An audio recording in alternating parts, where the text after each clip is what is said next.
Voy a empezar a grabar. Entonces,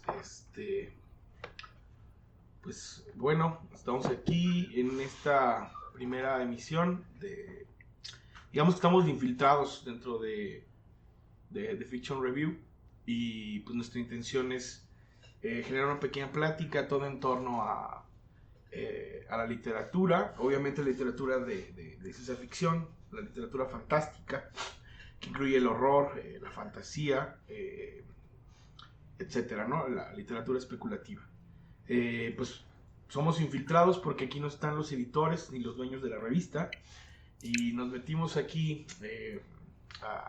a su sitio, a su página web, que es de fictionreview.net, para poder discutir de manera ordenada y hablar de temas relevantes, ¿no? sobre esta literatura aplicada en diferentes formas de la cultura, ¿no? En este caso, en esta primera emisión, pues vamos a hablar de magia y literatura. Nos vamos a enfocar casi todo concretamente repito, en estos géneros, pero pues tenemos que hacer un repaso, ¿no? con la poesía, tal vez con el realismo y con otras formas de expresión artística, ¿no? Que va desde la música, el cómic, ¿no? Que es necesario pasar por ahí, repasar ese tema por los autores que se desarrollan, ¿no? Entonces, pues esperemos que no sea la última vez que tengamos este programa. Ahorita eres invitado, pero posiblemente después nos establezcamos. Si nadie nos dice nada, pues le seguimos dando, ¿sí? ¿No? Bueno, Carlos Guevara, que es el invitado el día de hoy, él actualmente es docente, pero también es creador audiovisual, creador artístico, desde instalación, pintura. Actualmente, de hecho me iba a traer el libro, ahorita me lo traigo para que lo vean.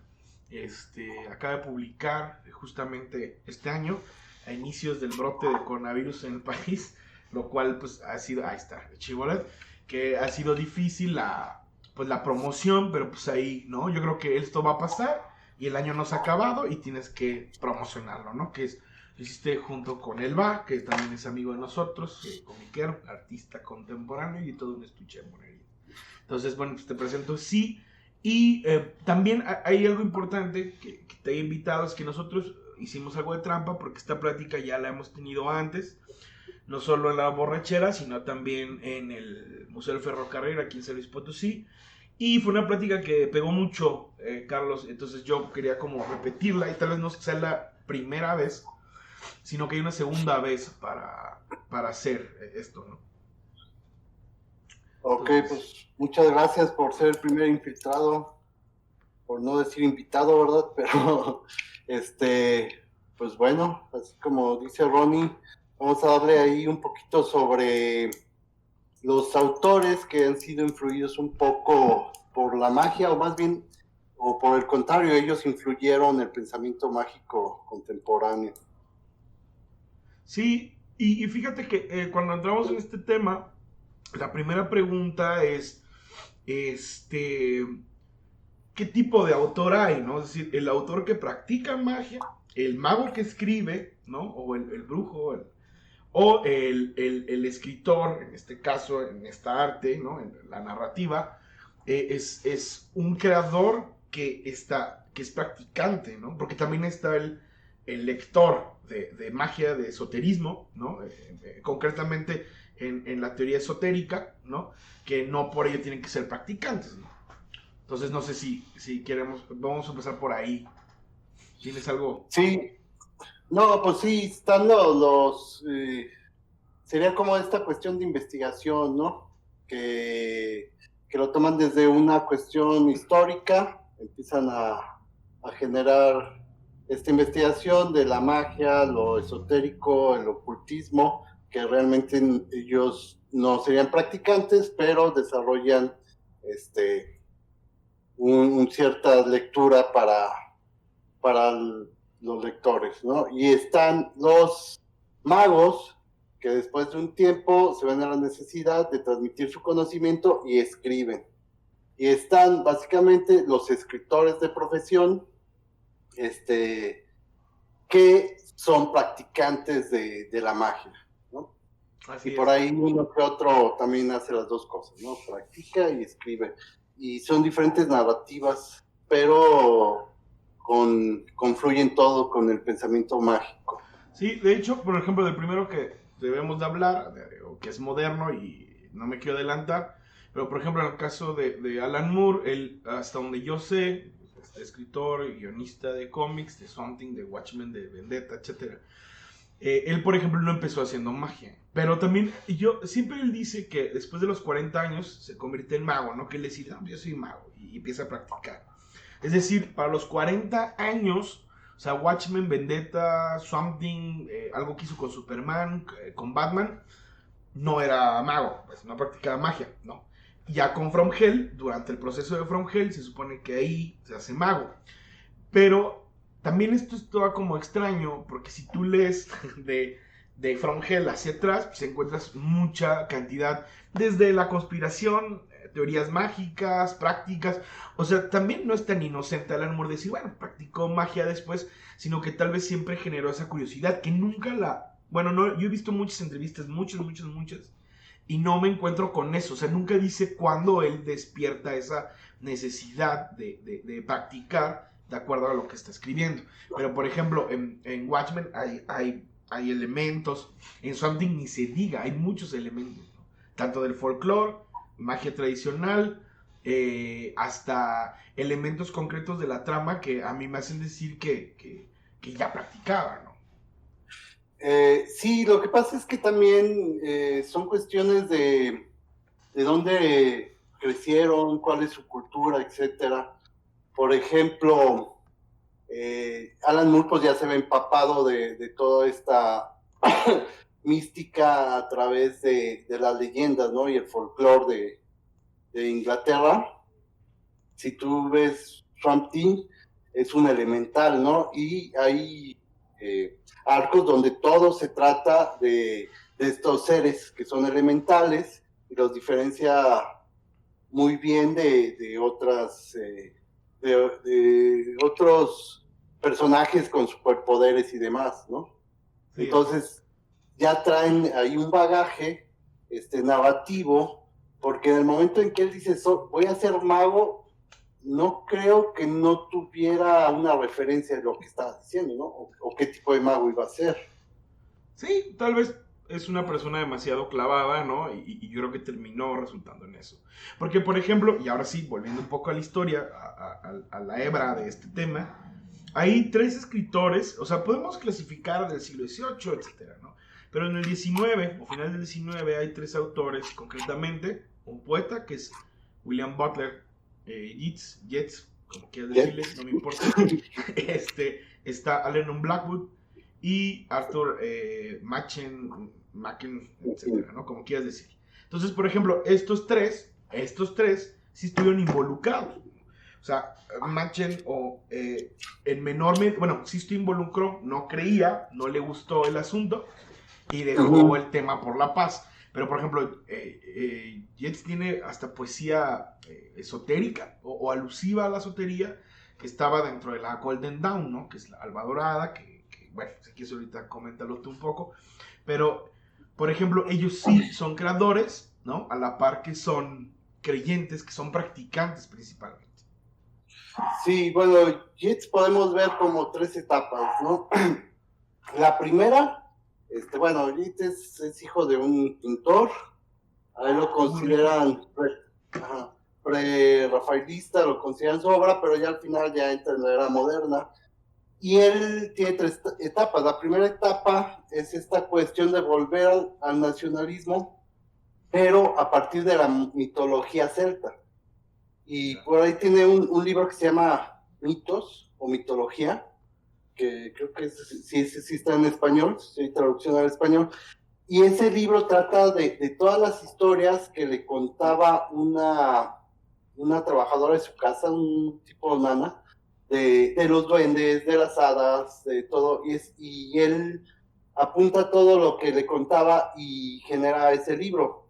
Pero no olvidemos que Jet también está en una época donde estaba estas cuestiones de quererse separar una parte de Irlanda y la parte del norte se quería seguir con Inglaterra.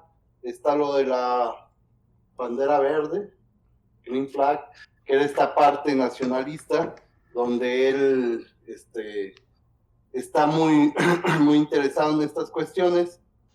Y él empieza primero con esta mitología a rescatarla y a empezar a escribir sobre eso, a generar más bien poemas, etcétera.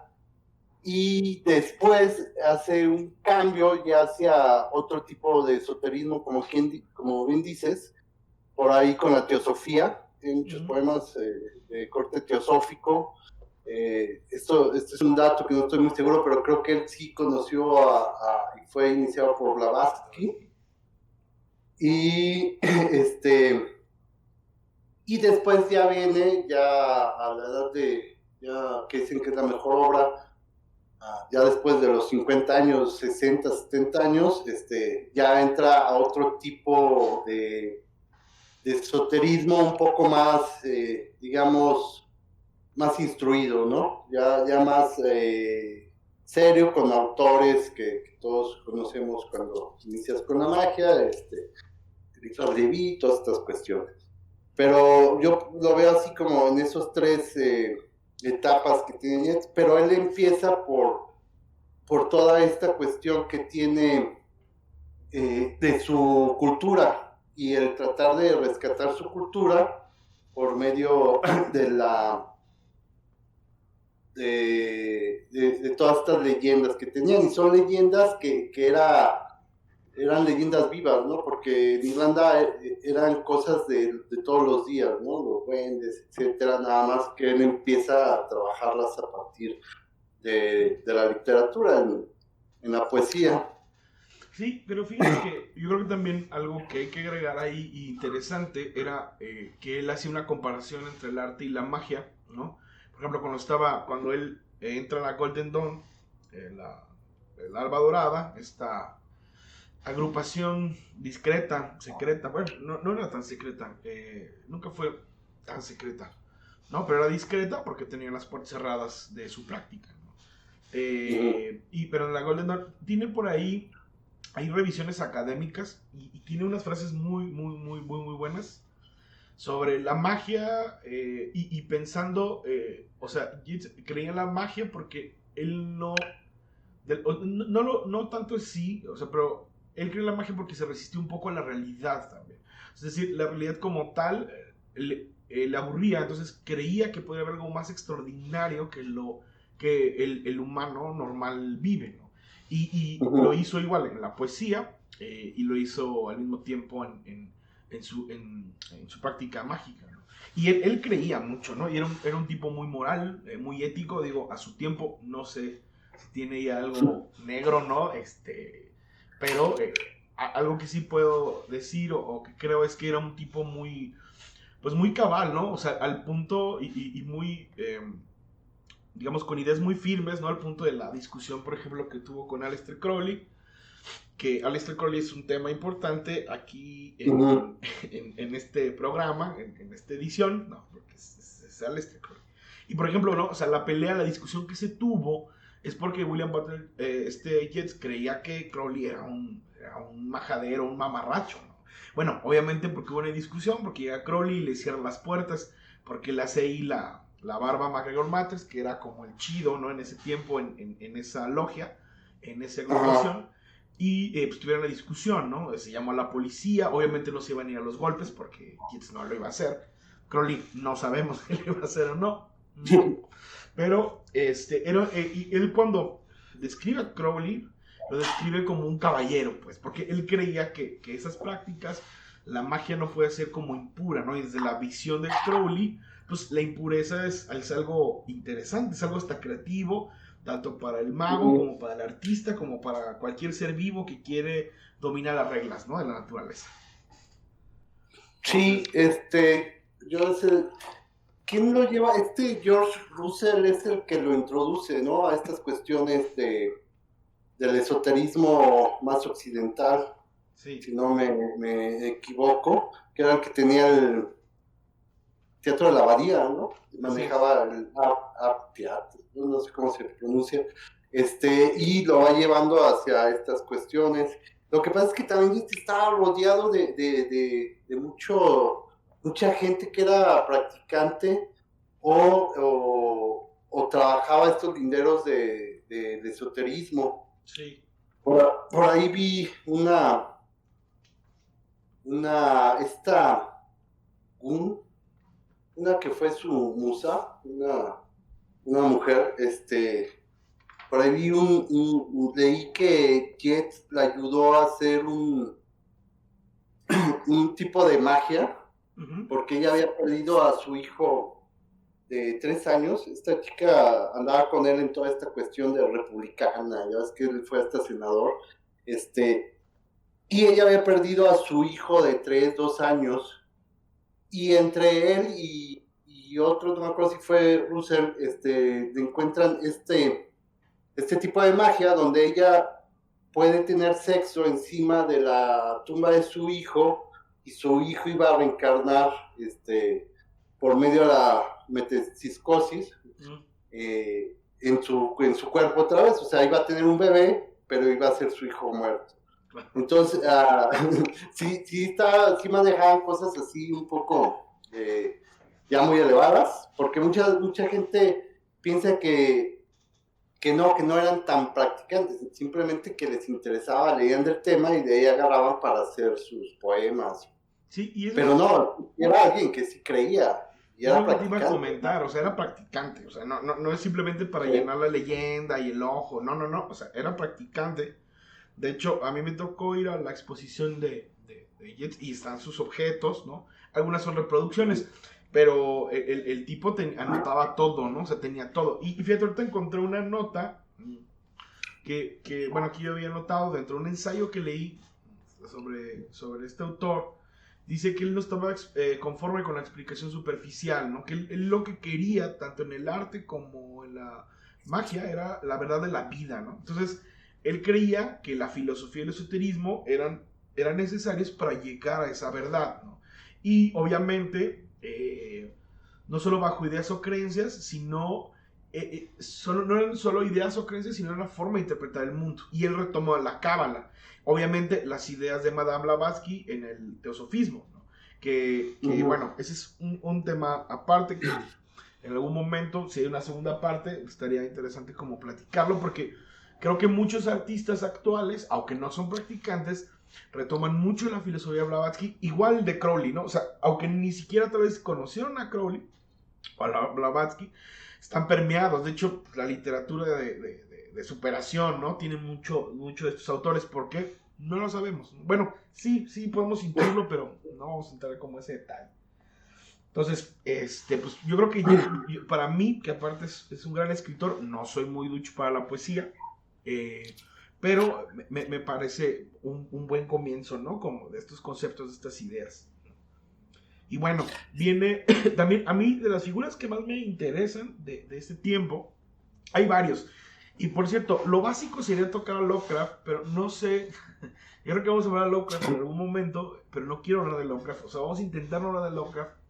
No porque no lo queramos, al revés, pues lo queremos mucho, ¿no? Pero pues, hay muchas obviedades ahí. Y de hecho él merecería todo un programa sobre creyentes, ¿no? Los tifonianos y la corriente de Kenneth Grant, la magia Lovecraftiana, que es un tema aparte.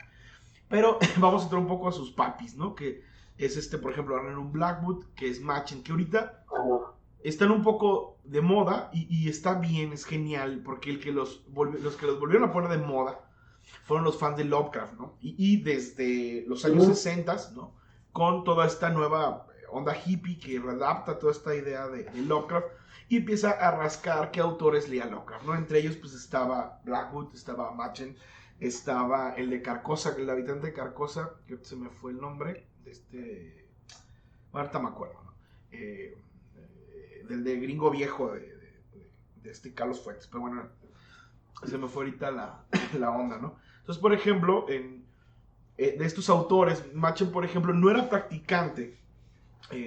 Machen se inició en la Golden Dawn, pero no le gustó el asunto. De hecho, él creía que eran puras cosas charlatanas, ¿no? Lo que veí, que no es el primero que lo hace. También lo hizo Arthur Conan Doyle, ¿no? En su momento a desenmascarar espiritistas, que es todo también un objeto de estudio, ¿no? Ahora que estamos escuchando esta conferencia, digo, ya es un detalle que ya se sabe, se conoce, que era fanático y que después ya no, etcétera, ¿no?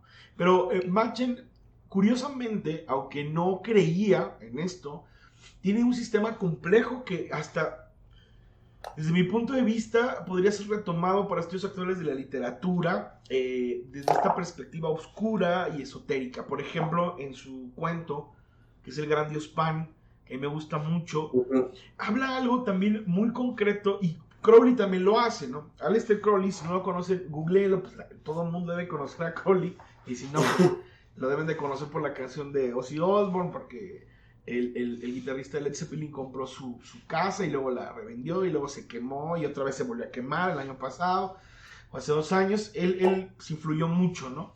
Y lo que voy es, Crowley, a pesar de todo el movimiento que se conoce de él, ¿no? Que se conoció como el hombre más malvado del mundo, Crowley, si se lee bien, si se hace lectura de sus textos, por ejemplo, en El Continente Perdido o el mismo libro de la ley, encontramos que en Crowley hay una búsqueda de la magia también por miedo de la ciencia, ¿no? Es decir, él dice, pues ahorita hay esto, ¿no? Y yo lo explico de esta forma, porque no hay forma, porque en estos momentos no tenemos los instrumentos para medir, ¿no?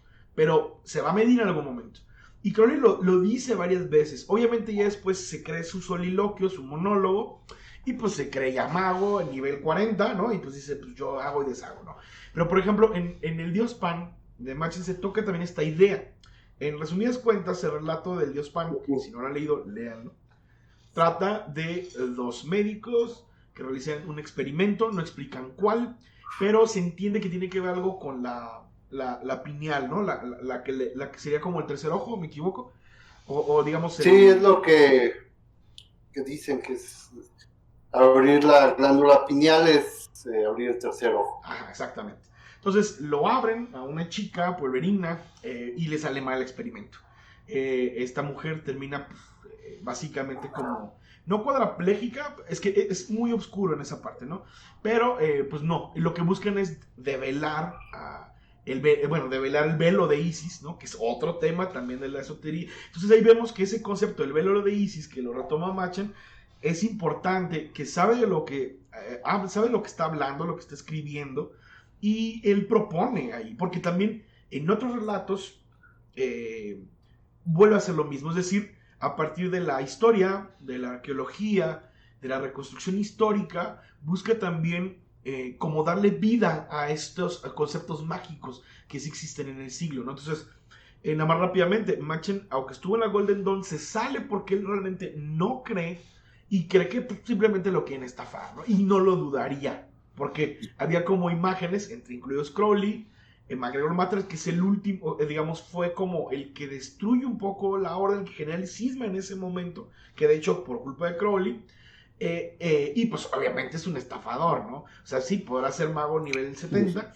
o 40, pero es un estafador, porque buscaba el dinero, ¿no? Para mantener su logia, ¿no? Entonces Machen desconfía, no sé si los llega a conocer, supongo que conoce un poco de la estirpe, ¿no? Machen era galés, él era galés, ¿no? Pero pues estaban dentro de la misma zona geográfica. Sí, hay una interrelación entre Irlanda, Inglaterra, todo esto se empiezan a, todos estos países se empiezan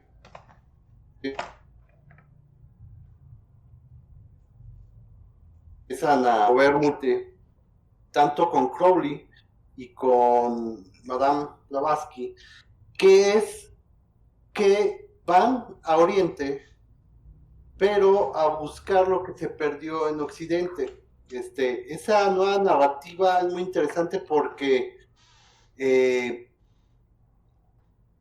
muchos empezaron a manejar toda esta mística de Oriente como el gran saber, etcétera, pero tanto Crowley como Blavatsky, su teoría o lo que proponen es que el conocimiento que se perdió en Occidente se va a Oriente. Y hay una cuestión que a mí siempre se me hace como algo que se repite en estos autores, que es que al final ellos sustentan toda su ideología, filosofía, las cuestiones en un libro. Y ese libro casualmente llega a sus manos, ¿no? ¿Ese libro Y es un de Cian? libro, ¿O cómo se llamaba? ¿Te acuerdas? ¿O ese es de Lovecraft, el Cian? sí, decían, es el libro Sí. de Blavatsky, el que Ya. encuentra acá con, ¿cómo se llama? Los monjes tibetanos. Ajá. Ella lo encuentra y empieza a eso. Y paréntesis, Y, una cosa que te van a comentar, por ejemplo, no sé si tú lo sepas, pero este, se me fue la onda y lo dije hace rato, Kenneth Grant, ¿no? Que es una vertiente de la OTO, que es otra agrupación, ajá, OTO, otra agrupación uh-huh, mágica que proviene de la Golden Dawn, ¿no? Él que en su momento se independiza como de todo este movimiento, hace su propio movimiento como más hippie, basado en Lovecraft, ¿no? Que son los tifonianos, por el dios tifón. Eh, uh-huh. este Kenneth Grant afirma, ¿no? Esto lo hablaremos más adelante, que Lovecraft es un iniciado no iniciado, pues es alguien que sabe y que este libro de Blavatsky es el mismo que el Necronomicon y que ese libro está fuera de nuestros cuerpos, como en el universo vagando, y accedemos hacia él, hacia la magia tifoniana, entre otro tipo de prácticas. No digo nada más ahí. Cierro paréntesis, porque ese concepto de un libro secreto que nunca nadie ha encontrado y que todo el mundo Uh-huh. habla de que existe, pues se repite, ¿no? Como tú comentas. Sí, es lo mismo que encuentra Crowley, es lo mismo con lo que se funda el Rosacruz, ¿sí? Sí, cierto. Es lo mismo, es esto que les da sustento con un libro que no tiene que ser físico, como bien lo dices, y dentro de la literatura también es algo que se maneja constantemente, ¿no? Como el Rey de Amarillo, El Aleph. eh, el Aleph, estas cuestiones que te generan todo una nueva cosmovisión, ¿no? Que si bien al final tú puedes hacer no sé, un paralelismo en que esa cosmovisión se puede compenetrar, ¿no? Tanto Claro. Blavatsky, tanto esto, algunos lo toman desde la cuestión más así, otros desde la literatura, pero te va llevando uno a otro. Por ejemplo, ¿sabes cómo yo conocí a Jet? ¿Cómo? Yo no leo, ¿cómo se llama? ¿Poesía? Poesía y casi no, bueno, sí me gusta alguna, pero Jet se supone que para leerlo y disfrutarlo debe ser inglés, ¿no? Pero yo llegué a él por el libro de Bradbury, Uh-huh. por el de las manzanas doradas del Paul. Ah, claro, sí, sí, sí. Este título me encantó y buscando, cuando tenía 15 años, por ahí me dijo, pues es de un poema de Jet. Y es un poema que se llama algo de los almendros. No me acuerdo, ahorita más bien el castaño de Indias. Ajá. Ya. Ese libro termina con eso. Después, ese poema, digo, es un poema sencillo de lo que te decía de la mitología. Es un pescador, va a pescar, saca un pescado y en lo que está preparando la cena voltea y el pescado se volvió en una mujer muy hermosa, ¿no? Se le desaparece y él empieza a decir que la va a buscar, aunque ya está cansado de recorrer todo el mundo, la va a buscar y termina con esas palabras, con las manzanas doradas del sol y las manzanas plateadas de la luna. Y por eso llegué a Jet y después ya vi toda esta cuestión que cargaba de esoterismo y después empecé a ver a otros autores que para mí son esotéricos, aunque ellos dirían que no. En su caso, Borges, él diría que no, ¿verdad? O sea, no tiene nada, pero Claro. tiene todo un universo basado en estas cuestiones. En cuanto a Crowley, bueno, Crowley tiene algo que otros magos no tenían. Es el primero que empieza a hacer una crítica de su tiempo. ya no solo se contenta en conquistar el poder, tener secretos, develar el pelo, sino que es crítico hacia la sociedad. Eso me parece muy, muy rescatable de Crowley. Uh-huh. De hecho, critica otras agrupaciones secretas, a sus compañeros, al gobierno, ¿no? Y lo hace de manera precisa, ¿no? Retomando también esta idea de los filósofos de finales del 19, que se le conoce como los filósofos de la duda, según Paul Ricoeur, ¿no? Que es Marx, ¿no? Dudando de la realidad a través del capital, de Freud, dudando de los procesos sociales o digamos, la humanidad a través del inconsciente, ¿no? Y Nietzsche, ¿no? A través de su crítica a la moral. Y Crowley, yo siento, no, él ha dicho que no, bueno, sí ha hablado de Nietzsche, si no mal recuerdo, pero nunca hace menciones de los otros dos. Pero hay conceptos similares, hay ideas similares, porque lo que está criticando es la época victoriana, como lo hace Freud, ¿no? Está criticando la historia, como lo hace Nietzsche, y pues obviamente como también lo hace Marx, ¿no? Entonces, obviamente no los vamos a comparar, nos van a mentar la madre, sí. pero creo que sí hay ideas bien interesantes. A mí, desde el principio, cuando él habla el principio es muy ceremonioso, ¿no? O sea, la gente que lo ha leído al principio, sus rituales son un desmadre. Pero, por ejemplo, el hecho de meter el ritual de la meditación, si lo podemos contar como ritual, específicamente de algunas técnicas del tantra y del yoga, que es el Ramayana, creo, que introduce cosas de Oriente a Occidente, me parece bien interesante, porque aparte podríamos culparlo a él del movimiento hippie. No, ¿sí? Yo lo culpo también de la introducción del yoga, aunque yo sé que Blavatsky también hizo lo suyo, había otro, ¿no? Hay un documental con Netflix, no me acuerdo, que no es Osho, pero es otro más del finales del 19 también, que entra a Estados Unidos. El elegido, ¿no? Que el niño que rescata a Blavatsky de la India se lo lleva, ¿cómo se llama?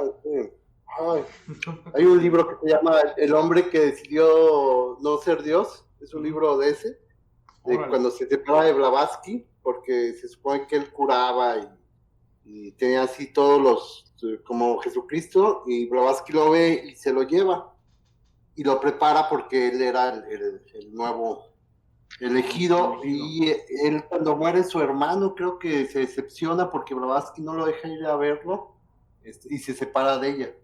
Bueno. Y te digo, es que van a Oriente, pero ya con otra mentalidad, van como esta cuestión de recuperar lo que es de la magia.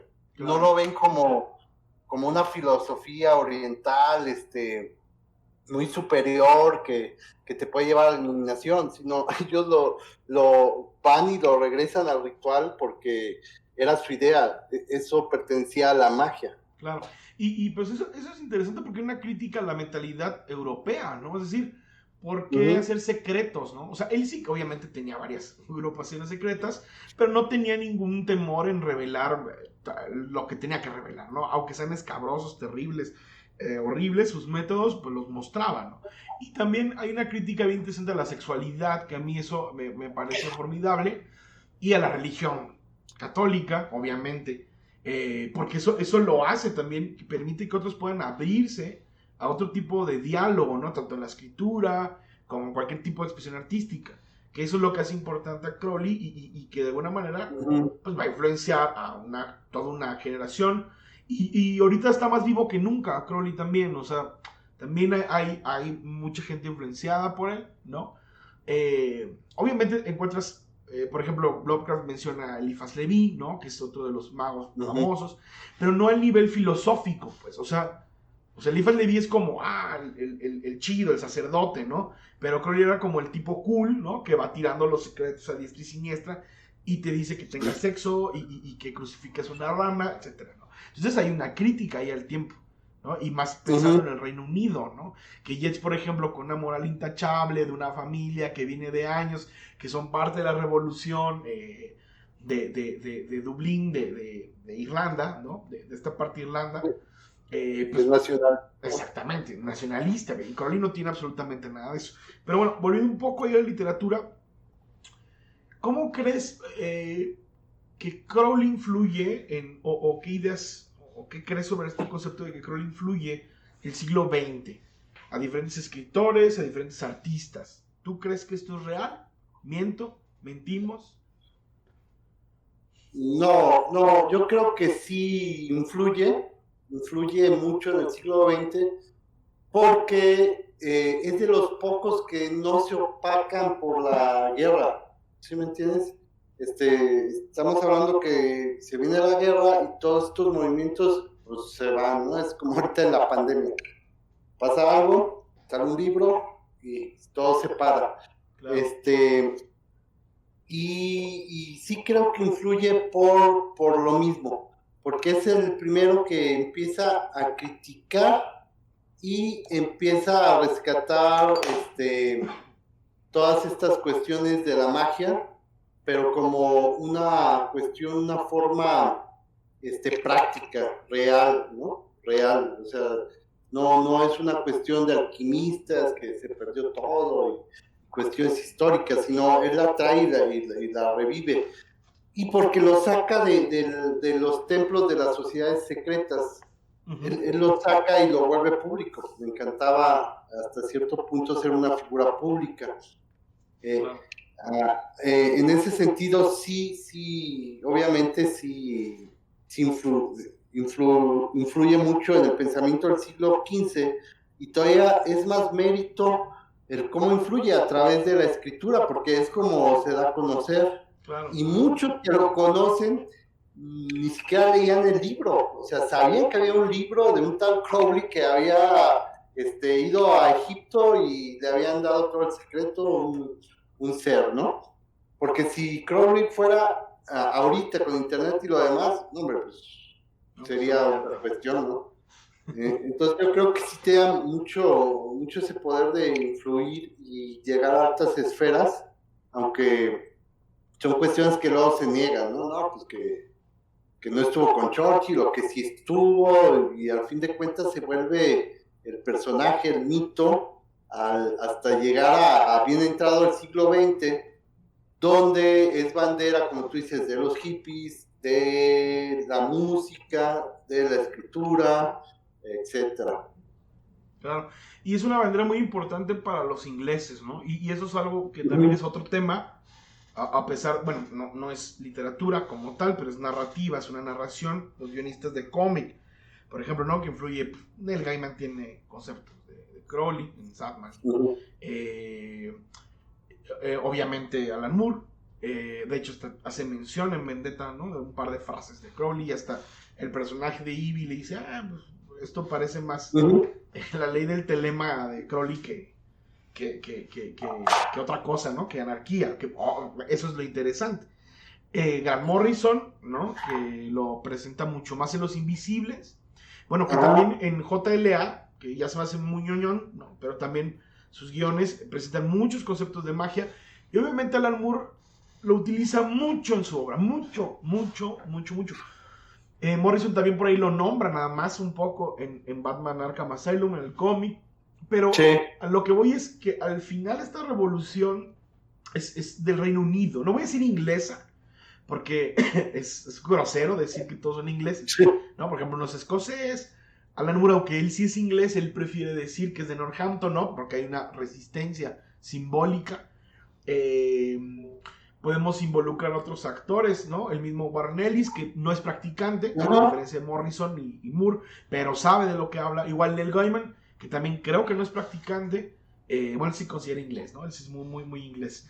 Pero entonces hay esta revolución, y que Algernon Blackwood también, no recuerdo dónde es Blackwood, creo que sí es de Reino Unido, sí, debe de ser porque estuvo en la Golden Dawn, pero por ejemplo Machen, que era de Gales, ¿no? Entonces ahí hay todo una forma de pensamiento, y que se va a transmitir, ¿no?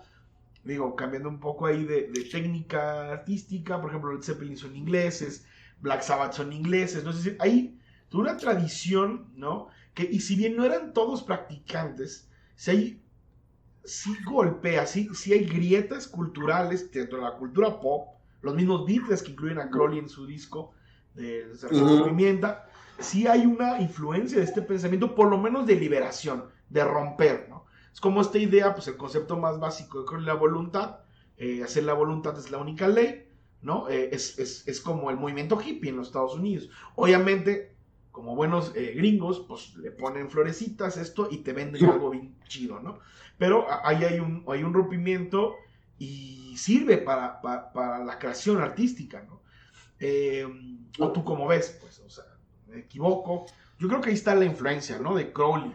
Porque para mí hay tres esoteristas, ocultistas, magos, ¿no? Que influenciaron el siglo XX, tanto para la artisteada como en general la cultura popular, que es Blavatsky, es obviamente Crowley, y ahorita que ya está tomando, que es más sombrío, Sper, ¿no? Austin Osman Sper, que también era de inglés, ¿no? Que obviamente se ha sacado más de moda gracias a Alan Moore, gracias a la magia del caos, etc. Bueno, el mismo Morrison también creo que lo ha comentado. Alan Moore mama a Osman Sper y creo que es uno de sus grandes fans que lo ha llevado digamos, a exponerlo en estas nuevas vitrinas, ¿no? Que siguen siendo underground, pero hasta bueno, ya está ahí un documental de Osman Sper, ¿no? Que también era artista.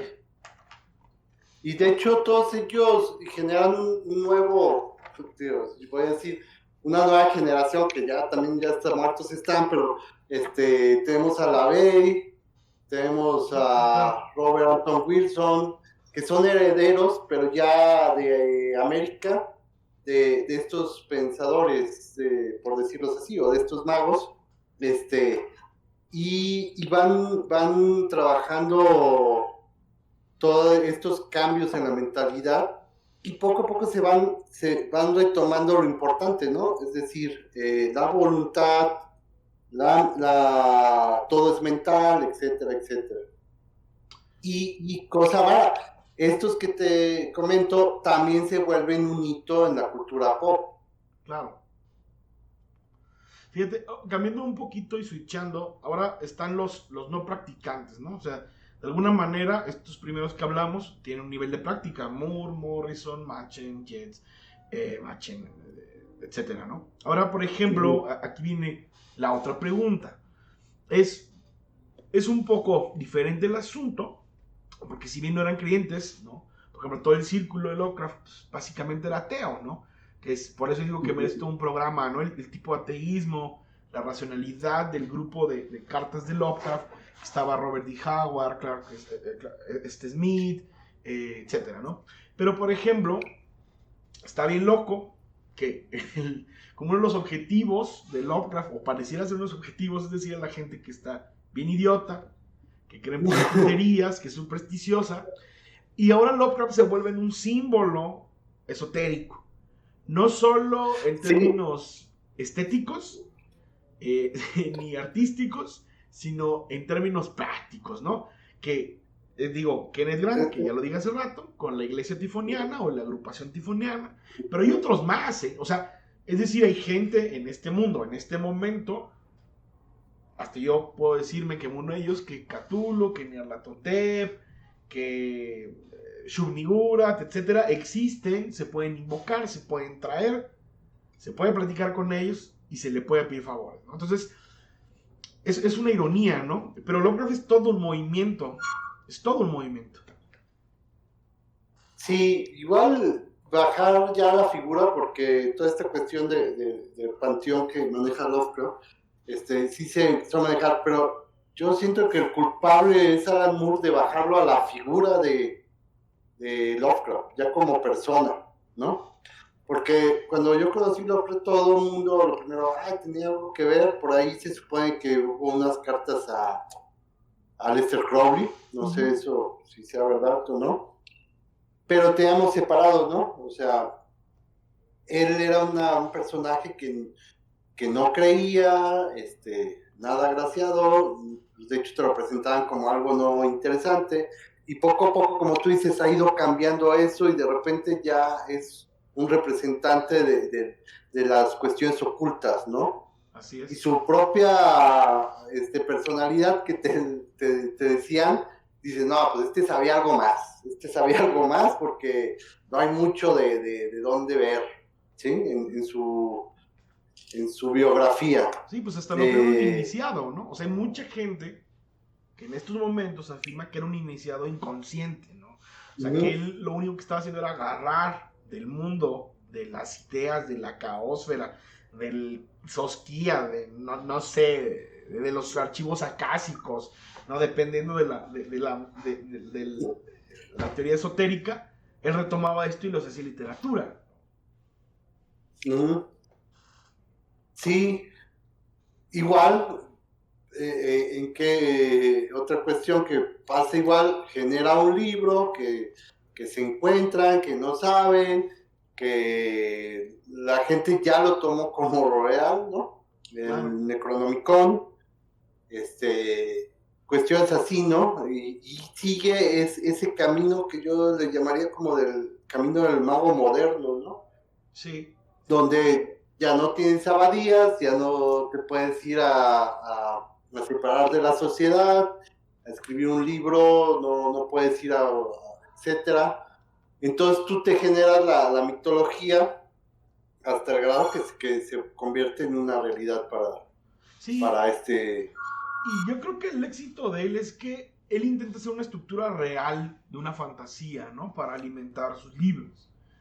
Obviamente no lo pensó como ahorita lo pensamos en términos de mercadotecnia, sino pues más bien quería también, y que es una tradición que no es nueva, lo dijimos hace rato, digamos, su tradición, por ejemplo, retomado ya me acuerdo el nombre de Ambrose Bierce con el habitante de Carcosa. Ambrose Bierce. Ajá, Ambrose, y él hace una ciudad ficticia, ¿no? Y luego viene retomar al Rey Amarillo, ¿no? Una obra ficticia que vuelve loco a la gente, que es donde dicen que es como la principal influencia para crear el Necronomicon, ¿no? Pero, o sea, retoma, se va nutriendo, ¿no? También vale la pena hablar de, ahorita se me olvidó, el de La Casa en la Cofina en la Tierra, que es uno de mis escritores favoritos, si no me acuerdo. ¿Se casa? No. No. Bueno, ahorita me acuerdo. Él, por ejemplo, pues habla, ¿no? O sea, parece un iniciado en los mundos astrales en esta novelita, entre comillas, porque a pesar de que es una novela corta, creo que está muy nutrida, ¿no? Y es una tradición que Lovecraft va retomando de estos escritores y hasta como alguna vez ha comentado, ¿no? O sea, el mismo juego de palabras de Al-Asif, o perdón, de Al-Asred, ¿no? Que es el árabe loco que inventa el Necronomicon, como el que todo lo ha leído, o retomarlo de las 1001 noches, ¿no? Que eso está bien bonito. Por ejemplo, no sé si esto lo estoy inventando, si lo estoy inventando, tómenlo porque está muy bueno, que es que el libro de las 1001 noches árabes, el 1001 noches dicen que se lo pone Borges, ¿no? No sé qué tan real sea esto, y si no lo es, vamos a hacerlo real, porque suena muy bien.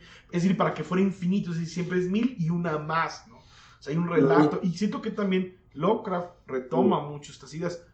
Lovecraft y bueno, Borges era fanático de Lovecraft, ¿no? Porque tiene que ver con lo mismo, ¿no? Son crear estos mundos un tanto iniciáticos, y era normal que esto podía pasar, ¿no? O sea, y lo vemos, pues sí. Antes que no había internet, nos decían que había un VHS embrujado, lo creíamos. Pues imagínate en eso, ¿no? Que va más lento en los tiempos, diciendo que... Yo la primera vez que conocí a Lovecraft, o más bien el Necronomicon, fue así. O sea, yo fui a una tienda de discos de black metal, de heavy metal, y vi un cuate así como con chamarra, barbudo, y dice, yo daría mi brazo por el Necronomicon, porque si lo consigo, me podría hacer un brazo nuevo. Y dije, ¡a la madre, cara! Yo quiero el Necronomicon. Y después te das cuenta que todo es ficción. Pero mucha gente lo cree, no voy a juzgar. Está bien, ¿no? Pero la realidad para Lovecraft es que esto es inventado. Sí, pues es que yo creo que toda parte de la narrativa, ¿no? O sea, tú puedes... podría tener la misma validez el Necronomicon que la Biblia si de repente alguien lo justifica, ¿no? Claro. Y yo creo que todos estos libros es eso, ¿no? Hacerle la competencia a las escrituras sagradas en un nuevo tiempo. Porque te apuesto que si tú te pones agarras la Biblia, agarras todo el panteón de Lovecraft y empiezas a hacer unas teorías donde el Nefalí, no sé qué, pues es este tipo, ¿no? O la gran bestia que se describe, pues es es Cthulhu, ¿no? Es sacerdote, por eso. Entonces, bien se puede hacer eso. Claro. Sin ningún problema. Claro. Sí, de hecho, alguna vez estábamos hablando de eso, que no es de mis puntos favoritos, pero él me comentaba eso, que el horror de Dunwich es es un relato antibíblico, pero que tiene, digamos, que está contado a través como esa perspectiva del Antiguo Testamento, ¿no? Es decir, es como una burla, obviamente. Lovecraft no se iba a atrever a hacer esa burla tan directa, ¿no? Entonces, para eso estaban las letras, los profundos, etcétera. O sea, los monstruos. Pero sí. ¿Qué diferencia tiene el color que cayó al espacio con una zarza ardiendo que es Dios, ¿no? Claro. Tiene estas cuestiones metafóricas y poéticas y demás para describir. Obviamente le voy más a Lovecraft, pero no es extraño que se esté trabajando la magia a partir de los escritos de él. Claro, sí. Sí, pero bueno, o sea, sí, ese es el concepto como polémico. Mi perspectiva, mi crítica es que no, Lovecraft no era ningún iniciado. Podemos decir que tenía un conocimiento trascendental en su literatura, no lo sé, pero no me atrevería a decir, ¿no? O sea, digamos, hay artistas que están en esta búsqueda y lo han hecho, ¿no? Que es ella entrando un poco más como en los 80s, los años 80s, 90s, que curiosamente, y a mí se me hace muy extraño, que ahora, digamos, el nuevo abanderamiento de lo esotérico se retoma desde el cómic, ¿no? Porque no solo en términos temáticos, sino también en términos prácticos. Digo temáticos, porque en los años 80 el cómic es oscuro. Tenemos, por ejemplo, Constantine, que es, a pesar de que sus creadores no son practicantes, es maravilloso. O sea, no sé de dónde retomaron tantos conceptos y conceptos concretos de la magia, ¿no? Tienes Neil Gaiman, ¿no? También, con Sandman. Por ejemplo, esta de Enigma, que siempre se me olvida el autor del cómic que salió también en DC de Vértigo, que te gustó mucho. Es cierto.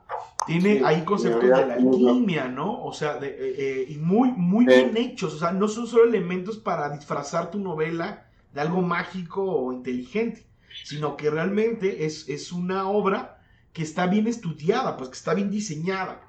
No tienes obviamente a Alan Moore con dos tipos de trabajos, From Hell, que es más especulativo a la magia, y Prometea, que es decir, miren, soy mago, cabrón. O sea, y de hecho, por ejemplo, ahorita en Jerusalén, que yo sé que no lo has leído, la novela, si bien me está cansando, porque son 1600 páginas, y una parte bien chingona sobre los demonios que construyeron el templo de Salomón. No te la puedo spoiler, luego te la comento bien, pero yo cuando leí eso dije, no manches, este cabrón puede ser un grupo esotérico en este preciso instante con esa explicación tan bella, ¿no? Porque le explica ahí un niño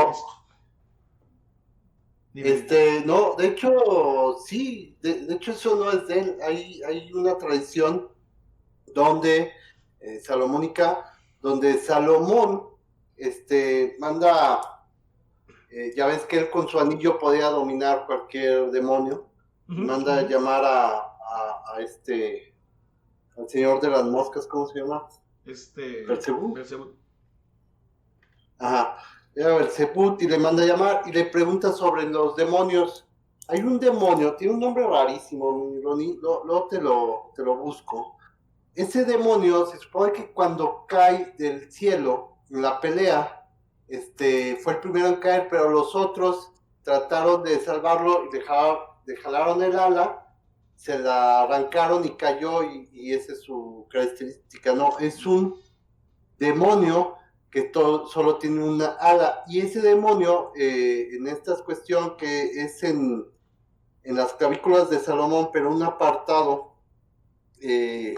donde le está contando Belzebú a Salomón. Salomón descubre a ese demonio por Belzebú y le dice, ¿y ese demonio qué dice? Fue el que mandé a tentar a Moisés, ¿sí? es el que le dio el poder a los magos para que sean lo mismo y bla, bla, bla. Cuando Moisés huye y se abre el mar, este demonio queda entre las aguas ahí atrapado porque lo trata de detener y ahí queda atrapado. Entonces Salomón le pide a Belzebú, dice, ve por él y tráemelo, yo lo libero. Y se lo lleva y lo coloca en una de las columnas para sostener todo el templo y empieza a él, lo pone como el que va a manejar toda la construcción del templo. Sí, más o menos recuerdo. Este viene en ese relato. Sí. Y Sí, ya genera más demonios a construir el templo. Está genial ese. Entonces sí, supongo o sea, que Alan Moore conoce todo. Retoma esa historia un poco, o sea, digo, sí sabía un poco del tema. Digo, ¿quién no? Cualquiera que le guste estos temas tiene que conocer las clavículas de Salomón. Pero algo interesante que hace Alan Moore un poco también es contárselo a un niño, ¿no? Y él habla un poco que también en el cómic de Constantine se hizo en un momento como que la culpa la tiene Salomón, o sea, porque empieza a hacer esta economía de demonios, ¿no? Es decir, puta, o sea, no éramos controlados, viene este tipo y nos controla, entonces somos como una especie de mercado, ¿no? Es decir, vamos a apostarle por los demonios que están ahí, ¿no? Entonces, Alan Moore, por ejemplo, lo que hace en Jerusalén son momentos muy interesantes, muy chingones, que sin duda se deberían de leer. Lástima que es una obra tan grande y para llegar a esos picos tan interesantes puede cansar. Por eso no la voy a recomendar y no voy a recomendar Jerusalén de Alan Moore. Que todavía no la termino. Ya voy en la página 1000, ahí voy. Pero bueno, yendo un poco más porque ya llevamos 56 minutos, ya casi vamos a cerrar. Igual podemos tener otra edición de esto. No sé ni qué voy a hacer con esto. Pero si sí o no, me gustaría nada más retomar un poco. Quería hablar también de Philip K. Dick en los no iniciados, pero que tienen algo de iniciático. Pero bueno, este será en otro momento. Digo, para hablar un poco de ciencia ficción, porque hablamos normalmente de otros autores como de terror o fantástico. Dime. Sí, era lo que te iba a comentar. En ciencia ficción, todos estos autores que conocemos su obra, poco se conoce sus vidas, ¿no? Y bueno, Philip K. Dick sí, porque es un ícono, pero Bradbury, todos estos donde parecen tipos más tranquilos, ¿no?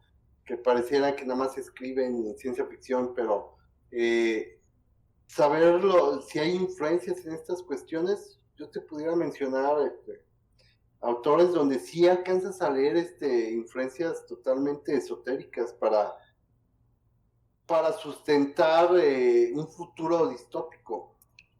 Sí. Ahorita no, tenía referencias de eso y se me fue la onda, pero sí, tal vez posiblemente, aunque no fueran practicantes, sí conocían, ¿eh? O sea, sí creo, ¿no? En este caso, por ejemplo, ojo, Lovecraft sí sabía de lo que estaba hablando. Digo, no era un practicante, pero menciona a Salomón, menciona a Eliphas Levi, o sea, no era un tipo tonto, ¿no? O sea, creo, si no mal recuerdo, él le gustaba estos temas esotéricos, pero no era creyente de esto, ¿no? De hecho, pues era muy racional, ¿no? Ya ni siquiera voy a decir era racional, racionalista. Y aún así es bueno hablar de él, ¿no? Porque sí es importante dentro del mundo de la creación, ¿no? Del horror, de la fantasía. Bueno, el creador de la cienciología. Hubbard, ¿no? Sí, yo creo que ese sería el caso más extremo, ¿no? Creo que él alguna vez yo he leído que, bueno, aparte de escribir esa ficción, sí, él se chutó todo Crowley, Blavatsky, ¿eh? O sea, sí sabía lo que estaba haciendo, ¿no? O sea, no, hasta es como venderse, pero, ¿no? Y también, por ejemplo, ahorita me llegan algunos ejemplos. Obviamente había mucha influencia en los años, por ejemplo, la ficción de los 60s, de los 70s, hay mucha influencia de Li Ching para la creación. Del tarot, obviamente, ¿no? El uso del tarot. Ahí, por ejemplo, podemos hablar en el cine de Jodorowsky, que también influyó a muchos personajes famosos y que a pesar de que sus historias suenan bien fantásticas, como que le ayudó a Katsuhiro Otomo a hacer el final de Akira, y que sí es cierto, porque él ya lo ha afirmado, o de que quería a los Beatles para filmar ¿qué? Le habían encargado el Hobbit, una madre así, o no me acuerdo. Es una estupidez. Pero bueno, él, por ejemplo, bueno, Jodorowsky es huevón. O sea, él es huevón. Sí sabe, sí ha leído, pero es huevón. Y él lo ha dicho. Como no puede meditar, inventa esta pendejada la psicomagia, ¿no? O sea, y él lo ha dicho, ¿no? O sea, no es un practicante, es más bien este concepto como de creativo, de artista de los años 60, 70, ¿no? O sea, que a todo le da, pero nada se concreta. Es la línea hippie, pero Jodorowsky tiene algo interesante. Él odia a Freud, pero retoma todo lo de Freud. Y él dice, ok, si el inconsciente se estructura como lenguaje, yo sí creo eso. Pero no creo que la palabra sola cure. O sea, el lenguaje no cura. Necesitamos el lenguaje y necesitamos el ritual. Y uniendo esas dos cosas crea la psicomagia. Esa es la... Entonces, hablamos, tenemos esta cuestión psicoanalítica, pero está incompleta, necesitamos el ritual. Y a mí se me hace muy buena aportación, ¿no? Aunque sea algo que parece muy loco, pero no, hay algo. De hecho, Jodorowsky también podríamos incluir en nuestra plática. La verdad es que hasta ahorita se me ocurrió. Creador de cómics. Pero, por ejemplo, creador de cómics, ¿sí? Escritor, cineasta, teatrero, ¿no? Y el Incal tiene muchos conceptos de la alquimia. El topo, obviamente, la Biblia, como está la onda oriental, el tarot, ¿no? Y él incluye mucho estas ideas, estos conceptos. Que bueno, será para otro momento porque ya nos pasamos de tiempo. Pero bueno, no sé, sí, algo que tengas que decir ya para terminar, Carlos. No, pues muchas gracias por invitarme. Esperemos que podamos seguir. Si sale y les interesa, pues podemos aventarnos otras sobre estas temáticas. Podemos inclinarnos ya más directo a la magia o más directo a la literatura, ¿no? Basada en las cuestiones mágicas. Pero bueno, ahorita fue así como algo introductorio. Espero que agrade. Sí, porque, por ejemplo, falta mucho de hablar del trabajo, por ejemplo, de Morrison, de Alan Moore, decimos de Philip K. Dick, de Lovecraft, de hecho, o sea, destazarlo, o sea, realmente desmenuzarlo, ¿no? Hablar de estas propiedades esotéricas, estos conceptos de la magia que utiliza en su obra. Ahorita no recuerdo otros de escritores de esa ficción, pero por ejemplo, Theodore Sturgeon tiene ahí conceptos también muy fascinantes. El tema de Jung, ¿no? También como que eso también da para otro tema, ¿no? Como configurar la ciencia ficción de los años 60. Simplemente, pues, Philip K. Dick es un gran tema, ¿no? Y solo en la parte metafísica, ya no entremos a su vida ni a su obra. Es decir, de ser ateo, a ser gnóstico, a ser cristiano, a ser agnóstico y creer que Cristo ya está muerto, ¿no? Y además junguiano, el I Ching, ¿no? Pues fue, con eso hizo el nombre del castillo, bueno, exacto, cosas. Y fíjate, ahí podemos agarrar una temática conspiranoica, que también era una temática de él, y saltarnos a Anton Robert Wilson, donde es el padre de lo que estamos viviendo ahorita con todas las cuestiones conspiranoicas, ¿no? Ya hubiera hecho el libro Coronavirus 1, 2 y 3, ¿no? La gran conspiración, pero sí, ese tipo de autores son muy interesantes. Sí, y también hablar un poco como en su influencia, ¿no? O sea, por ejemplo, hablar bien de la Golden Dawn, de la magia salomónica y cómo influyen estos autores, o la magia del caos, en el caso de Morrison, por ejemplo, las experiencias de Moore, ¿no? Con esta entidad, este demonio, Asmodeo, ¿no? Que lo narra en su blog, o no sé cómo carajos se filtró esa nota, que está muy interesante cuando... Bueno, de hecho sí, ya me acordé. O sea, lo cuenta en el libro de la serpiente, que es una recopilación de sus textos, de textos, donde ellos hicieron representaciones teatrales en diferentes partes no me acuerdo de qué ciudad, pero pues en el Reino Unido. No me acuerdo si fue Inglaterra o solo en Northampton o en diferentes lados. Pero, por ejemplo, ahí hace mención de que se invoca a Asmodeo como una especie de teatro muy pues ahora sí que se vieron muy atrevidos, ¿no? Pues ir directamente a invocar a un demonio para hacer un performance teatrero, porque eso era un performance. Y luego lo vuelvo a mencionar en Jerusalén, pero ya ahí le dedico un capítulo que se llama El vuelo de Asmodeo. Por ejemplo, o sea, empezar a desmenuzar qué tradiciones mágicas, qué corrientes esotéricas están utilizando estos autores, ¿no? Porque, bueno, anotaciones, pues hay muchas, ¿no? Esta era una cuestión introductoria. Yo espero que... Sí, pues, sí, por ejemplo, podemos agarrar eso, agarrar los invisibles para desarrollar toda esta cuestión de la magia del caos, y conspiración. y conspiración también. Y todo este concepto de Wilson esta que complementa la magia del caos, ¿cómo se llama? El culto a Eris, ¿no? Pero también la burla, como desconectarse, sí. ¿no? Pero bueno. Sí, todo el culto a Eris, sí, todo eso. Pues bueno, Carlos. Ok. Gracias y pues esperamos que nos permitan seguir infiltrarnos, seguir que nos infiltremos aquí en The Fiction Review, el sitio de ciencia ficción y fantasía, un sitio mexicano.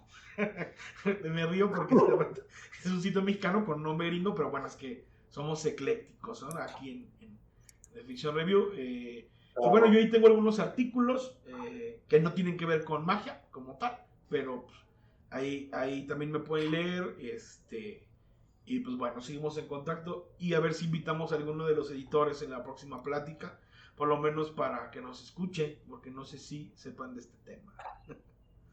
Bueno, gracias, Carlos. Sí, sería bueno. Órale. Nos vemos. Estamos viendo.